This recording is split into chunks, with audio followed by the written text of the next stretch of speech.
እንሰማለን እኮ አንዳንዶች ጸሎትን እንኳን ሳይቀር በገንዘብ እየቸበቸቡ ያሉ እንዳሉ እኮ እንሰማለን። ይሄ እግዚአብሔር ይወደዋል። የጸሎት ነጋዴዎች፣ የመቁጠሪያ ነጋዴዎች ንግድ አልበዛም? ምንም አይነገድ አለ። የቅባ ቅዱስ ነጋዴዎች፣ የእምነት ነጋዴዎች፣ የገዳም ነጋዴዎች ገዳማት እንኳን አንዳንድ ቦታ ምናምን እያሉ እንደ ፒኤልሲ ገንዘብ ማምረቻ አልሆነም በዚህ ዘመን። ማህሌት ውስጥ ሳይሆን ናይት ክለብ ውስጥ ያለው ይነዳቸዋል። ዕጣን የሚያጨሰው ሳይሆን እዚህ አሽሽ የሚያጨሰው ይነዳቸዋል። የነፍስ ጥቅም የእግዚአብሔር ፍቅር ላይ ማተኮር። እዚያ ሌላው ሁሉ ይመጣል ይጨመራል። በቃኝ እስክትለው አቁም እስክትለው ያዘው እስክትለው ድረስ ያጎርፈዋል። የአንዳንዶቻችን ቤት በበደልና በኃጢአት ምክንያት ይሸታል። ይቅርታ ለቋንቋዬ ትንሽም ይከረፋል። ታዲያ ክርስቶስ በዚህ ቤት ያድራል። የአንዳንዶቻችን ቤት በክፋት በምቀኝነት በጥላቻ የአንዳንዶቻችን ቤት ትርምስምሱ ወጥቷል። እንኳን ያድርበት የሚረግጥበት መሬት እንኳን ያጣል። ታዲያ ክርስቶስ በዚህ ቤት ያድራል። ቤቱ ነን ቤቶቼ እንዲለን በእውነት በንስሐ ልናጸዳው ይገባል።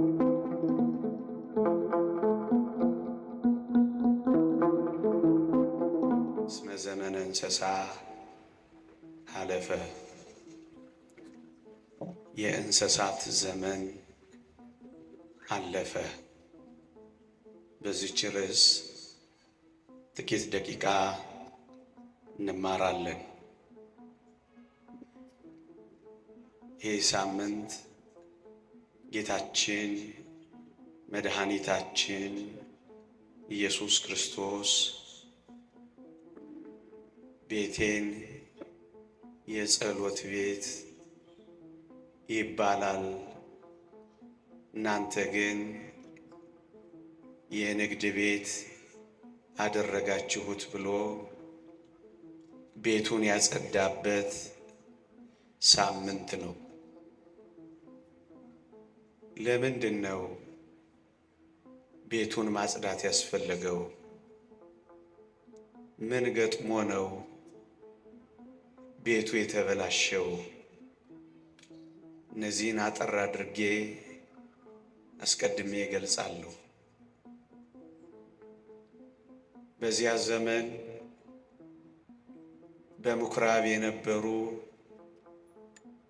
አገልጋዮች፣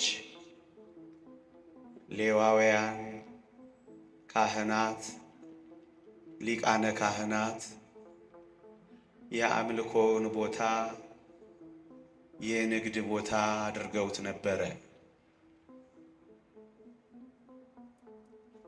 ከአምልኮ መፈጸሚያ ቦታነት ወደ ንግድነት ወደ ገበያነት ቀይረውት ነበረ።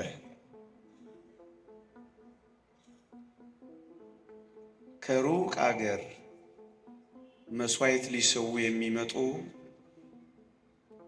መስዋዕት ለማቅረብ የተጉ ብዙ ሰዎች ለኃጢአት ስርየታቸው ላም፣ በግ፣ ፍየል ይዘው ይመጣሉ እና ምን ያደርጋሉ? ልክ እዛ መቅደስ ውስጥ ሲደርስ እዚያ ምኩራብ መስዋዕቶቹ ሲደርሱ እነዚህ አገልጋዮች መስዋዕቱን ይዘው የመጡትን ሰዎች እነዚህ ከስተዋል፣ እነዚህ ገርጥተዋል፣ እነዚህ መንምነዋል፣ አንቀበላችሁም ይሏቸዋል። ብቻ ምን አለፋችሁ በመንገድ ላይ ከለፉት በላይ በዚያች በቤተ መቅደስ በጸሎት ቤት በምኩራባ ያንገላቷቸዋል። ከአራዊት ጠብቀው ታግለው ያመጧቸውን መስዋዕቶች እዚያ የጸሎት ቦታ ላይ ያሉ አራዊቶች ቅድም ያልኳቸው ነጋዴዎች ይበሉባቸዋል። ሌባ እንዳይነጥቃቸው እጅግ በጣም ተጠንቅቀው ለመስዋዕት ያመጧቸውን ምኩራብ ውስጥ ቤተ መቅደስ ውስጥ ያሉ ሌቦች ደግሞ እንደገና ይዘርፏቸዋል። ይህንን የተወደደ መድኃኒታችን ኢየሱስ ክርስቶስ ያውቃል። ለዚህ ነው ይህንን የፋሲካ በዓላቸውን የአይሁድ ፋሲካ ብሎ የጠቀሰው። በዓላቸውን ጠልቶታል። ልብ በሉ፣ የእግዚአብሔር ፋሲካ ነበር የሚባለው። አሁን ግን የእግዚአብሔር መሆኑ ቀረና የአይሁድ ፋሲካ መባል ነው የተጀመረው። እግዚአብሔር ሲጸየፍ እንደዚህ ነው። ምዕመናን፣ እግዚአብሔር ጾማችንን፣ እግዚአብሔር ጸሎታችንን፣ እግዚአብሔር በዓላችንን፣ እግዚአብሔር መቅደሳችንን፣ እግዚአብሔር አገልግሎታችንን እንዳይጸየፈው ያስፈራል። ምዕመናን፣ እግዚአብሔር የኔ ነው ይላል እንጃ። በዚህ ዘመን ያለንን አገልግሎት እግዚአብሔር የኔ ነው ይለዋል? እኔ እግዚአብሔር አገልጋይ ነኝ። አሁን እኛ መንፈሳዊ ጾም እግዚአብሔር የሚቀበለው እንጾማለን። እኔ የመረጥኩት ጾም ነው ይለናል። እንደዛ በጸጥታ ፈተሻችሁ ታውቃላችሁ? የኔ ጾም፣ የኔ በዓል፣ የኔ አገልግሎት፣ የኔ መቅደስ የኔ ይለዋል። በዚህ ምክንያት እግዚአብሔር በዓላቸውንም አገልግሎታቸውንም ተጸይፎታል። ለምን እግዚአብሔር ተጸየፈው? የእግዚአብሔርን ሥራ ስላቃለሉ፣ የእግዚአብሔርን ቤት አገልግሎት ስለናቁ፣ እንደውም ከዛ አልፈው ለጥቅማቸው ብቻ ስላደረኩት እግዚአብሔር ተጸየፈ። እግዚአብሔር ናቀ። እግዚአብሔር ጠላው። እንደውም በመጥላት በመናቅ በመጸየፍ ብቻ አይደለም፣ ጅራፍም ጭምር አስነሳ። ቁጣም ጭምር ጨመረበት። ተግሳጽም ጭምር ተከተለው። ወዳጄ እያችሁ እግዚአብሔርን ስንንቀው ይንቀናል። የኔ አይደለም ይላል፣ ይተወዋል። እግዚአብሔር አያስፈራም? በእግዚአብሔር መተው አያስፈራም? በእግዚአብሔር መረሳት አያስፈራም? የእግዚአብሔር ቁጣና ጅራፍ እንደሱ ነው የሆኑት እኮ አይሁድ። ይሄን ስራቸውን ያውቀዋል። ምን ያደርጋሉ? የከሱትን ይቀበሉና እኛ ያሰባናቸው ስላሉ እነሱን እንድንሰጣችሁ በልዋጩ ገንዘብ ደግሞ ጨምሩ እያሉ ደንበኛ ንግድ ይዘው ነበር። ደንበኛ ንግድ። ለዛ ነው ቤቴን የንግድ ቤት የወንበዴዎች ዋሻ አደረጋችኋት ያለ። እግዚአብሔርን የማያውቁ የእግዚአብሔር ሰዎች እንዳለ አንዳንዴ እኛም ጋር እኮ እንደዚህ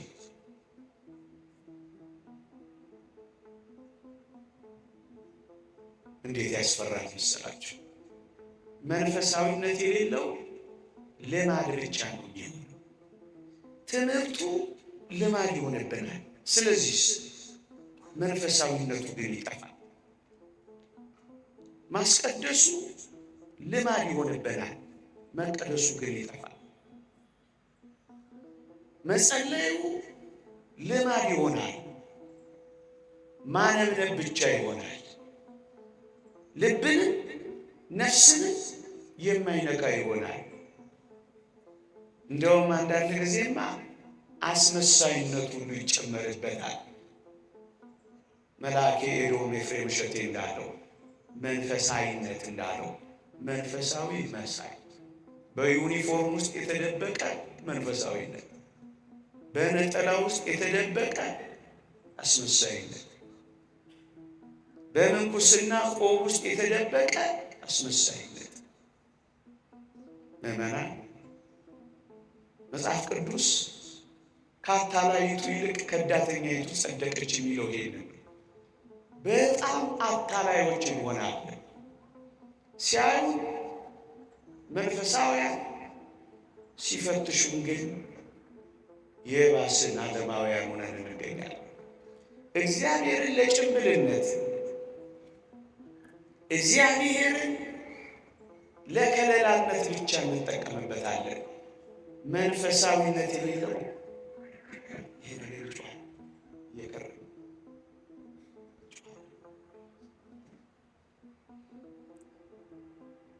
መንፈሳዊነት የሌለው ልማድ ብቻ ስላደረጉት እግዚአብሔር ተጸየፈው፣ እግዚአብሔር ጠላው። እሱ ነው የሚለው።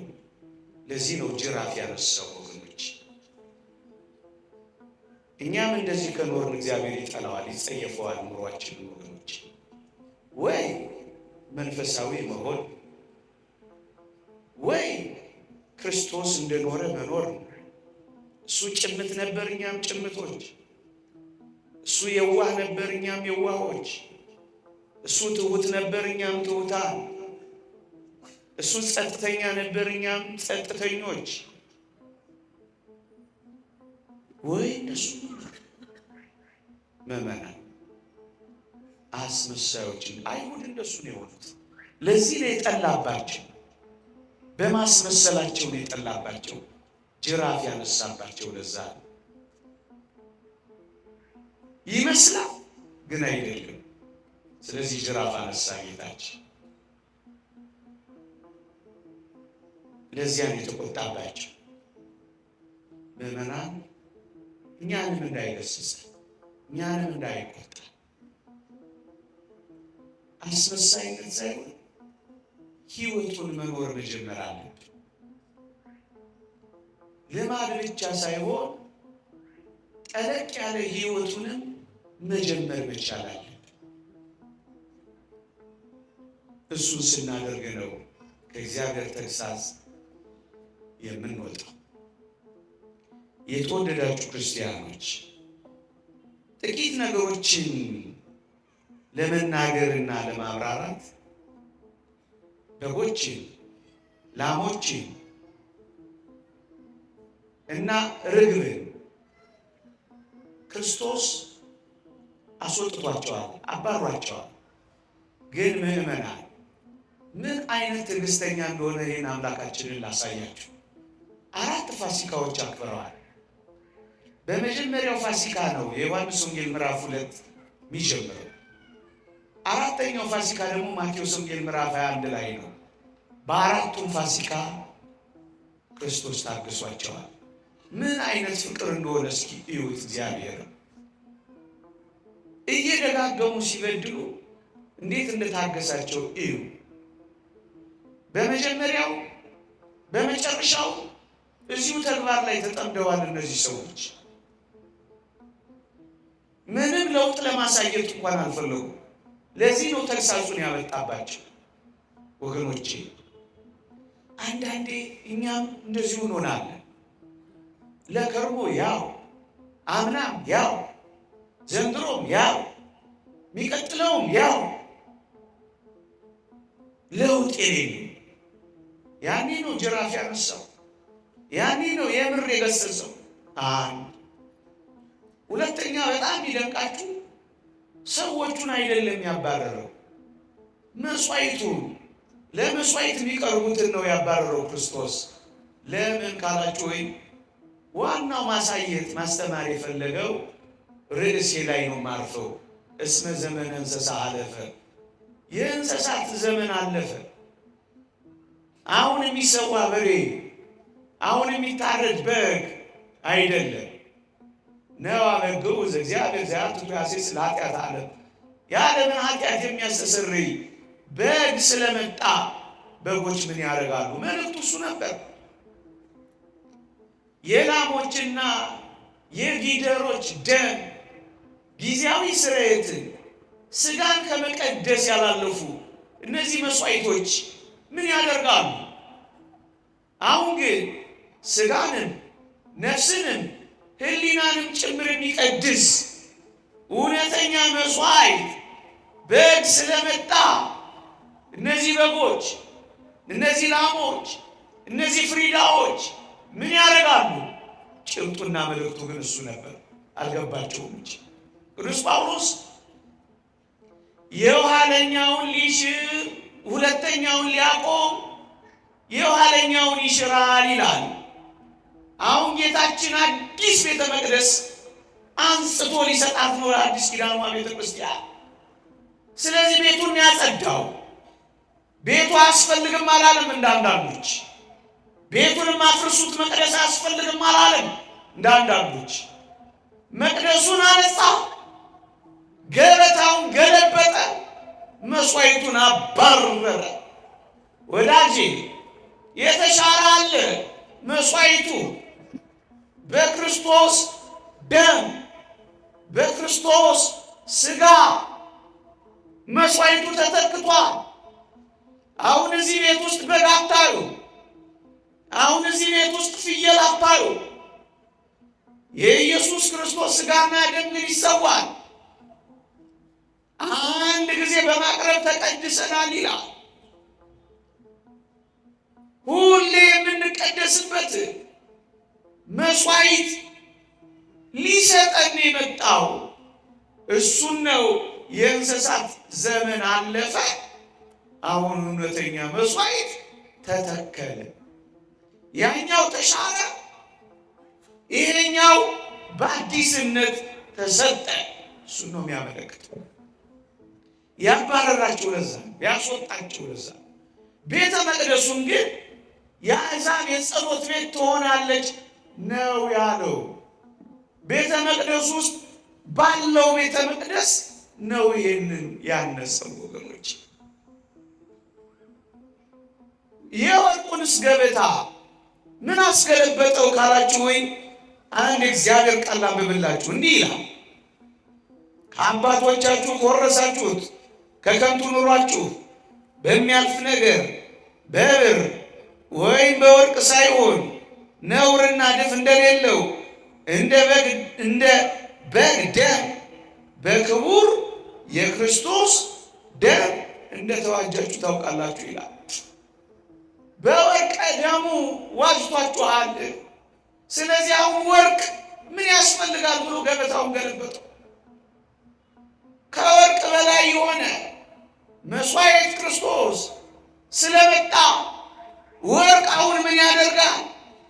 በብር ወይም በወርቅ ሳይሆን ነውር እድፍ በሌለው በጌታችን ደም የምንድንበት ዘመን ስለመጣ ወርቁንም ገለበጥባቸው።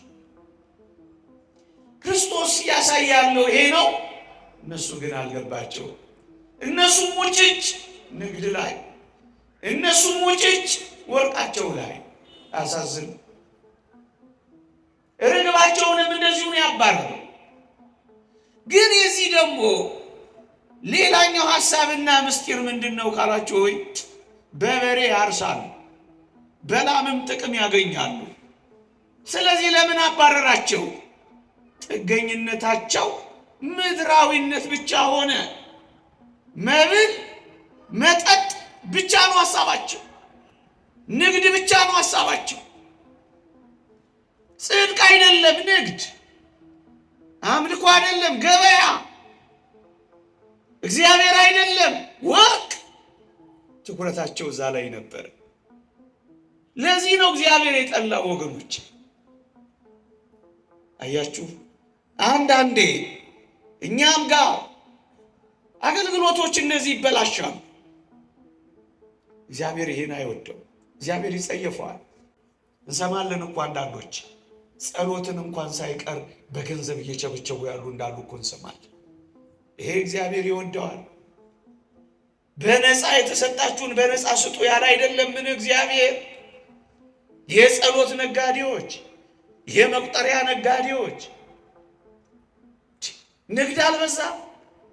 ምንም አይነገዳለ። የቅባ ቅዱስ ነጋዴዎች፣ የእምነት ነጋዴዎች፣ የገዳም ነጋዴዎች ገዳማት እንኳን አንዳንድ ቦታ ምናምን እያሉ እንደ ፒኤልሲ ገንዘብ ማምረቻ አልሆነም በዚህ ዘመን። አያሳፍርም? ሰው በልክ በአግባቡ የሚኖርበት ልክ አለው። ንግድ ማድረግን እንዴት ነውር ነው ወገኖቼ! ንግድ ማድረግ ምን ማለት ነው? መንፈሳዊ አገልግሎት፣ የቤተ ክርስቲያንን ሕይወት ገንዘብ ማግኛ ብቻ፣ ሀብት ማፍሪያ ብቻ፣ ዝና ማካበቻ ብቻ፣ ስልጣን መያዣ ብቻ። ይህ እንዴት ያሳፍራል ወገኖች! በቃ ስጋዊ ጥቅም ብቻ። ይህን እግዚአብሔር እንዴት አያስቀጣንም? ይሄ በዚህ ዘመን ወገኖች፣ እኔ ዝርዝሩን አልዘረዝር፣ እናንተንም በመዘርዘር አላደክም። ግን ያሳፍራል፣ ግን ያሳፍራል። ጥቅም እስካልተገኘበት ድረስ ማገልገል የማይፈልግ ከሆነ ይህ ምንኛ ጅራፍ ያስነሳል። የተወደደ መድኃኒታችን እንዴት እንዳገለገል አልሰማችሁ?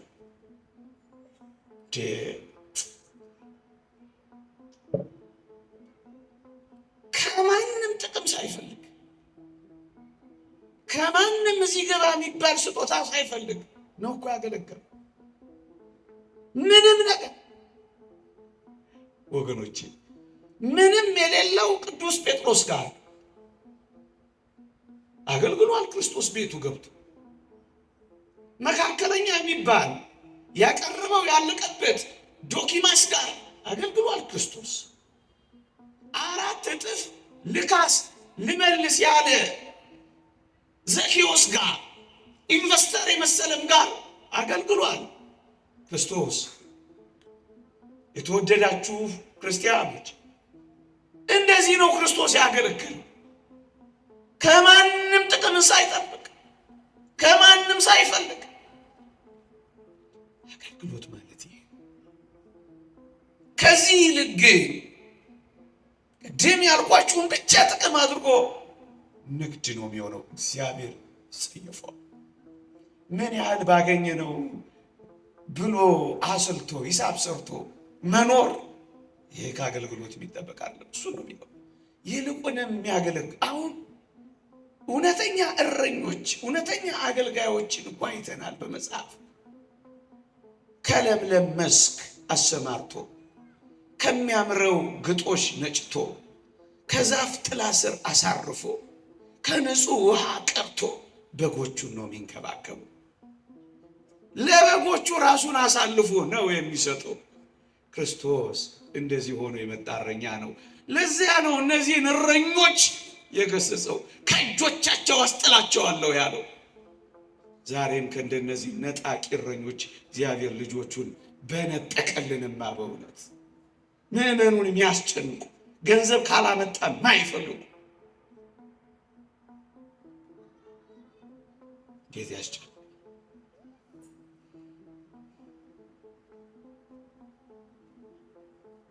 እንዴ አንዳንዴ ይቀየራል። በእኛም ዘመን ጅራፍ እንዳይመጣ ያስፈራል።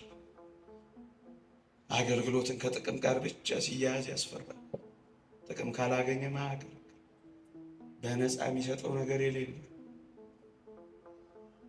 መቅደሱን ገበያ፣ መድረኩን መቸርቸሪያ፣ ስልጣነ ክህነቱን የንግድ ተቋም ፒኤልሲ፣ ምስጢራተ ቤተ ክርስቲያንን እንደ ሸቀጥ መቸርቸሪያ፣ ጥሬ ዕቃ፣ ስብከቱና ዝማሬው ለድርድር የሚያቀርብ፣ ይሄ እንዴት ያሳፍራል ወገኖች! ይሄንን ነው እግዚአብሔር የሚጠላው የሚገስጽ። ጅራፍ አንስቶ የሚገርፍ፣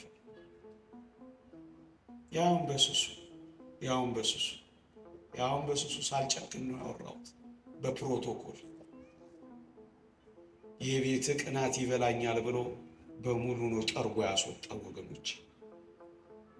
ምዕመናን፣ ዛሬ የቤቱ ቅናት ሊያቃጥለን ይገባል። ምክንያቱም እዚህ ካለነው በላይ እደጅ ያለው በግ ይበልጣል። ከተረፈው በግ ይልቅ የዓለም አውሬ የበላው በግ ይበልጣል። ይሄ ምንኛ ያቃጥላል! ይሄ ምንኛ ይነዳል! ምዕመናን እናንተስ ያቃጥላችኋል? ይነዳችኋል እንዴ? ማህሌት ውስጥ ሳይሆን ናይት ክለብ ውስጥ ያለው ይነዳችኋል? ዕጣን የሚያጨሰው ሳይሆን እዚህ አሽሽ የሚያጨሰው ይነዳችኋል? እኛ ጋር የሚመጣው ሳይሆን። አሁን በቀደም እዚህ የሆነ ቀን በዚህ በቦሌ ሳልፍ ነበር። እዚህ በሚሊኒየም አዳራሽ ገና አንድ ፍሬ ሕፃናት ልጆች ናቸው፣ ይጎርፋሉ። ምንድን ነው አልኩ። ለካ ሌሊቱን ሙሉ ሊጨፍሩ ነው። አያሳዝኑ? እንዴት ያሳዝኑ! ከስተዋል፣ ጠውልገዋል፣ ጠቁረዋል። ከንፈሮቻቸው፣ አይኖቻቸው እንቅልፍ ካጡ በጣም ብዙ ጊዜያቸው እንደሆነ ያሳውቃል። አንጀታቸው ጥብቅ ብሏል። ሱሪያቸው በመከራ ነው እነሱ ጋር ያለው። ቆሜ እያየሁ አዘንኩላቸው። ይሄ ያቃጥላችኋል? ምዕመናን ከሰበክነው በላይ ያልሰበክነው አይበዛ? ካቀረብነው በላይ ያላቀረብነው፣ ከሰማው በላይ ያልሰማው አይበዛ? አሁን ይሄ ብቻ ነው አገልግሎታችንና ልካችን? ምዕመናን አሁን እግዚአብሔር ልጆቼን ጠብቃችኋለሁ ይለናል። ወላጆችስ እረኞች እኮ ናችሁ። ልጆቻችሁን ጠብቃችኋል። ወደ ለምለሙ መስክ ወደ ጌታችን አምጥታችኋቸዋል። ይሄንን ዕጣን አሸትቷችኋል። እነዚህን ቅዱሳት መጻሕፍት ነው እንዲገልጡ የሚያደርጓቸው። የት ላይ ነው የጣላችኋቸው? እግዚአብሔር አይጠይቀንም? ስለ ልጆቻችሁ ግድ አይላችሁ? አትጸልዩም?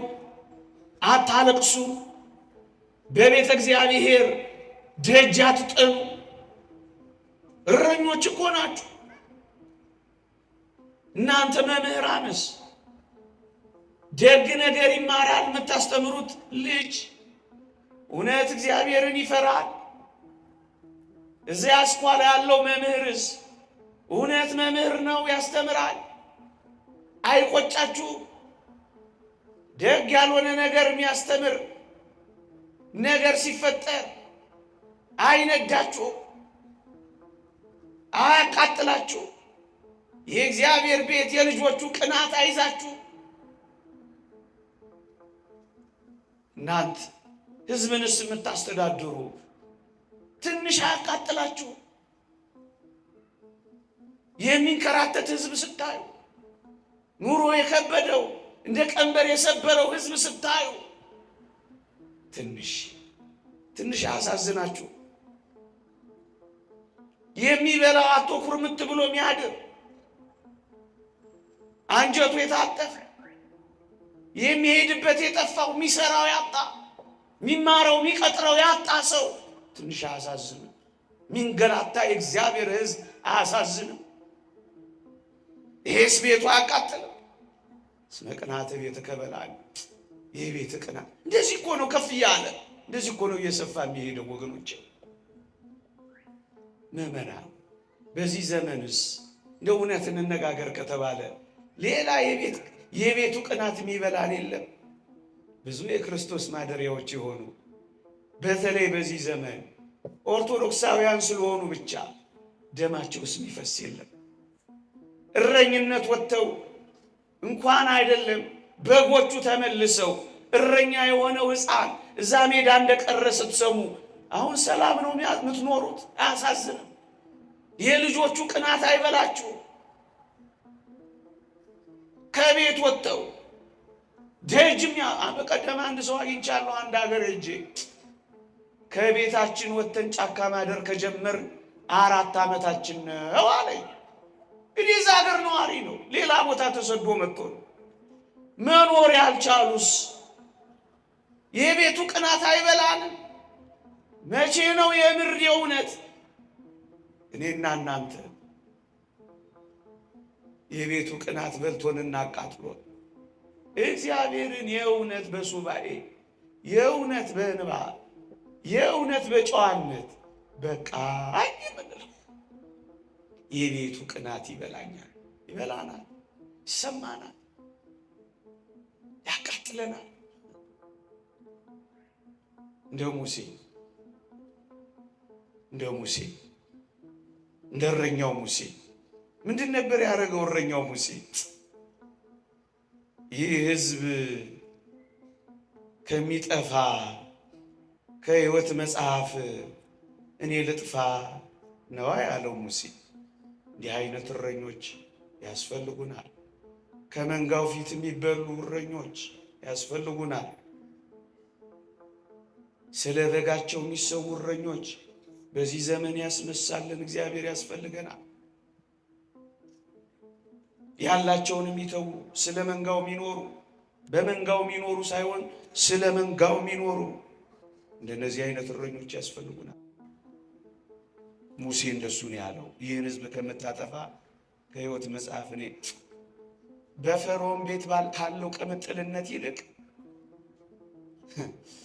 በግብፅ በፈርዖን ቤት ካለው ጊዜያዊ ተድላ ደስታ ይልቅ በበረሃ ከሕዝቡ ጋር መንከራተትን የመረጠ ድሎትን ምቾትን የናቀ እረኛ ሙሴ አይደለም።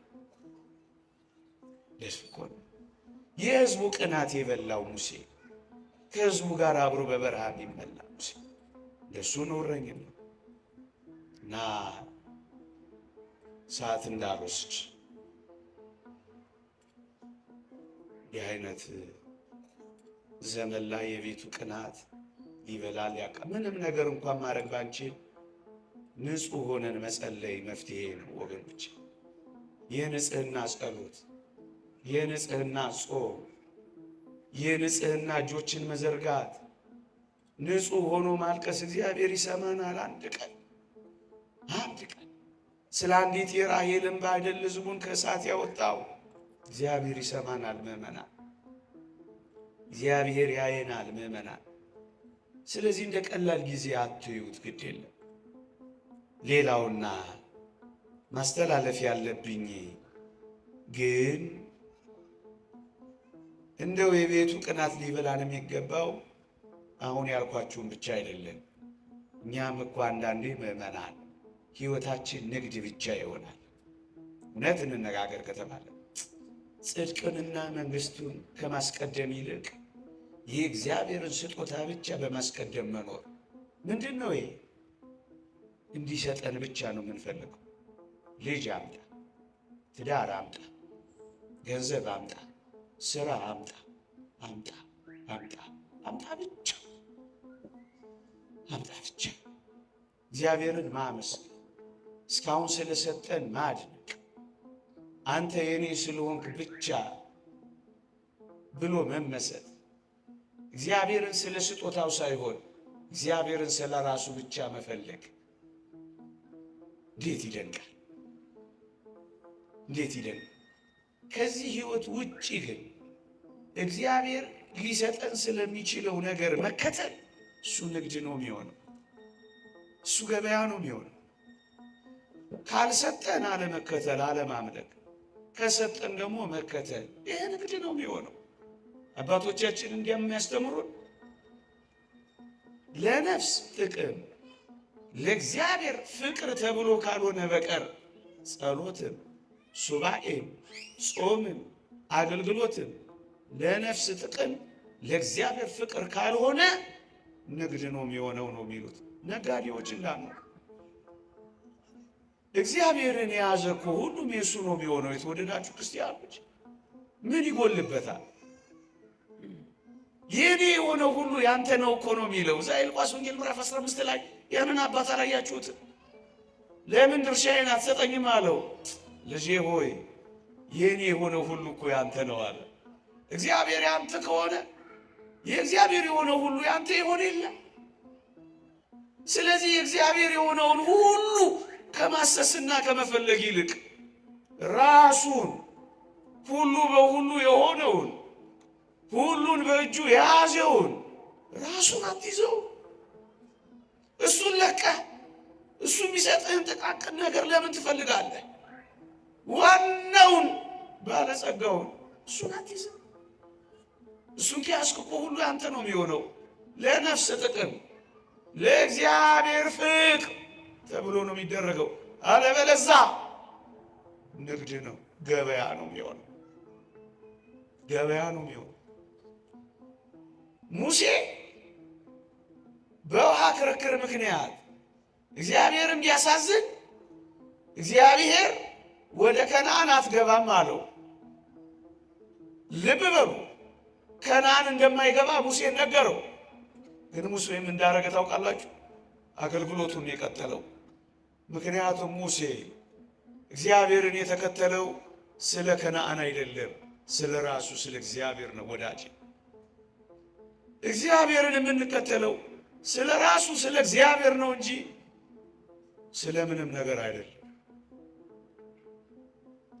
ይልቅ ጸሎት፣ ይልቅ ሱባኤ፣ ይልቅ በየገዳማቱ መንከራተታችንን መዞር፣ የበቁ አባቶች ፍለጋ ዙረታችንን ለነፍስ ጥቅም ለእግዚአብሔር ፍቅር እናድርግ። አለበለዛ ለዕድሜ ማርዘሚያ፣ ለንብረቴ መጥቀሚያ፣ ለግዛቴ ማቅኛ፣ ለጠላቴ መጉጃ እያለ የምንጸልየው ጸሎት የምንይዘው ሱባኤ ንግድ ብቻ እንዳይሆን ያስፈራል።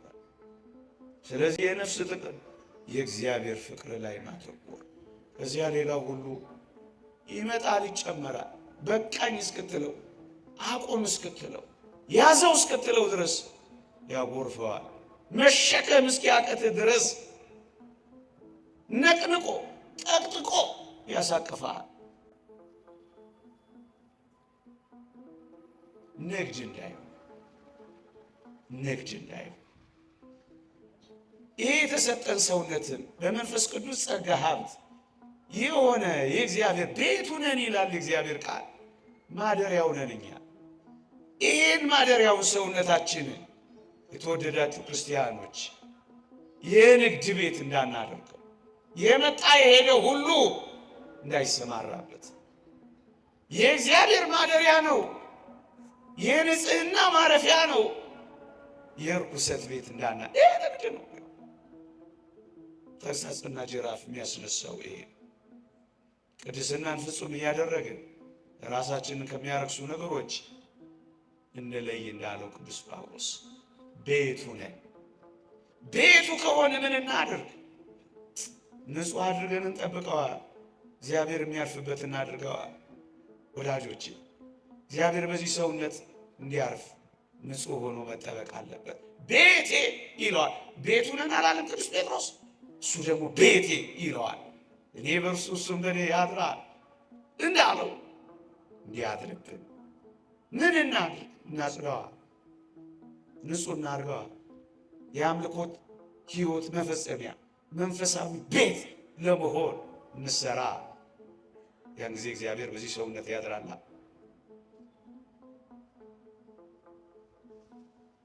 የአንዳንዶቻችን ቤት በበደልና በኃጢአት ምክንያት ይሸታል። ይቅርታ ለቋንቋዬ ትንሽ ይከረፋል። ታዲያ ክርስቶስ በዚህ ቤት ያድራል። የአንዳንዶቻችን ቤት በክፋት፣ በምቀኝነት፣ በጥላቻ የአንዳንዶቻችን ቤት ትርምስምሱ ወጥቷል።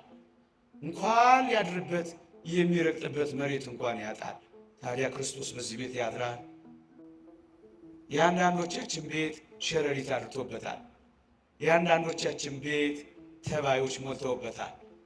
እንኳን ሊያሳድር ጥቂት ደቂቃ የሚያስቀምጥም ሂድ ሂድ ይላል። ታዲያ ክርስቶስ በዚህ በበደል በኖረው እንደነዚህ አይነት ጥቃቅን ነገሮች በሞሉበት ያድራል? አያድርም? የአንዳንዶቻችን ቤትማ ገና ከደጅ ትልልቅ ውሻዎች ያሰርን ይመስላል። በረሽሙ እንኳን ቤት ውስጥ ሊያስገባ ደጅም የሚያስቀርቡ የሚናከሱ ውሻዎች፣ የሚናደፉ እባቦች ያሉበት ይመስላል። ታዲያ ክርስቶስ በዚህ ቤት ውስጥ ያድራል ብላችሁ ታስባላችሁ? ቤቱ ነን። ቤቶቼ እንዲለን በእውነት በንስሐ ልናጸዳው ይገባል። ክርስቶስ ጅራፉን ከማንሳት በፊት እኔና እናንተ የንስሐን ጅራፍ አንስተን ቤታችንን ልናጸዳው ይገባል። እስመ ዘመነ እንስሳ አለፈ። የእንስሳት ዘመንማ አለፈ። ይቆየ